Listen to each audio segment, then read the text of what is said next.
नेपालमा नेपाली नाग भेडा हुन् या भेडा बनाइएका हुन् पार्टीहरू भन्दा फरक नपर्ला।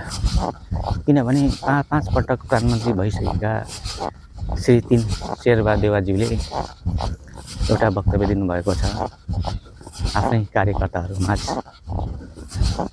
जुन शेरबहादुरको घरमा जुन जलेका पैसा त्यो भनेको एआईबाट बनाइएका हुन् भन्दै दिनुभएको एउटा वक्तव्य के नेपाली नागरिकलाई पाच्य छ?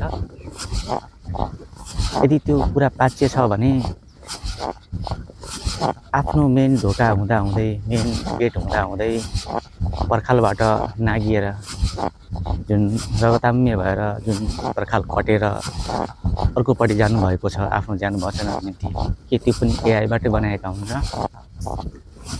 ठिक छ, घरभित्र जलेको पैसा त्यो एआईद्वारा बनाइएको हो र अरू भिडियोबाट तानेर ल्याएर देखाइएको हो भने ती छोरा बुहारी नि के एआईले नै बनाएका हुन् र उहाँका धर्मपत्नी राष्ट्रिय भाउजू गेटमा कुकुरसँग दाँजिँदा पनि के त्यो पनि एआईबाटै दाँजिएका हुन्?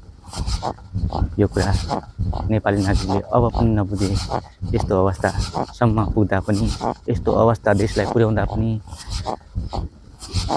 नेपाली नागरिकले नबुझे कहिले बुझ्ला? त्यो घरमा किन पैसा त्यत्रो भेट्यो? किनभने त्यो भनेको ब्ल्याक मनी, टेबल तलबाट ल्याएको कमिसन थियो। त्यसैले त्यो यदि बैंकमा जम्मा गर्थ्यो भने त्यो पैसा बैंकले स्रोत खोज्यो। स्रोत नभइसकेपछि त्यो बाहिर राख्न मिल्दैन, त्यसैले आफ्नै घरमा जुन थुपारेर राख्यो। पहिले पत्रकारको इन्टरभ्यू मैले सुनेको थिएँ, मसँग पैसा भए बैंकमा राख्थेँ, गाडेर राख्थ्यो, धर्मेले खान्थ्यो, ट्याङ्कीमा राखे पानीले भिज्थ्यो भन्ने पत्रकारको प्रश्नको उत्तरमा राष्ट्रिय भाउजूले दिनुभएको यही नै उत्तर के नेपाली नागरिकले पचाउन सक्ला नि त?